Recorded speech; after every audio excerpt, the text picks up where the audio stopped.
মিথ্যে ভালোবাসা বোঝার পাঁচটি উপায়। আপনার ভালোবাসা মানুষটি আপনার সাথে ভালোবাসার অভিনয় করছে নাকি সে আপনাকে ভালোবাসে তা বুঝে নিন এই পাঁচটি উপায়ে। নাম্বার 1, তাকে আপনি বারবার কল দেওয়ার পরেও বারবার মেসেজ দেওয়ার পরেও সে আপনার সাথে কথা বলবে না, ব্যস্ততা দেখাবে।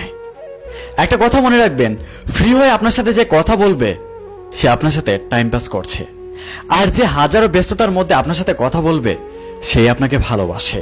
নাম্বার 2, সে আপনার সামনে এসে অন্য কারোর সাথে কথা বলবে, অন্য কারো প্রশংসা করবে, তাতে যদি আপনি কষ্ট পান সে সেটার দিকে গুরুত্ব দিবে না, তার মানে সে আপনাকে ভালোবাসে না। নাম্বার 3, কথায় কথায় আপনাকে ব্লক করে দিবে, একটু ঝগড়া হলেই একটু রাগারাগি হলেই ব্লক করে দিবে। একটা কথা মনে রাখবেন, যে আপনাকে সত্যিকারের ভালোবাসবে সে কখনো ব্লক করবে না, হাজার ঝগড়া হলেও ব্লকের হুমকি দিবে না। নাম্বার 4, যে আপনাকে সত্যিকারের ভালোবাসবে সে কখনো আপনার সাথে ঘন্টার পর ঘন্টা কথা বলতে চাইবে না, সে সারাদিনে 5 মিনিট কথা বলেও খুশি থাকবে। আর যে আপনার সাথে ঘন্টার পর ঘন্টা কথা বলতে চাইবে সে কিন্তু আপনার ভবিষ্যৎ নষ্ট করছে।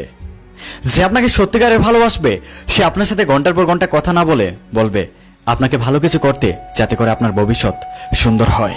নাম্বার 5, মিথ্যা ভালোবাসার সবচেয়ে বড় লক্ষণটা হলো অবহেলা করা।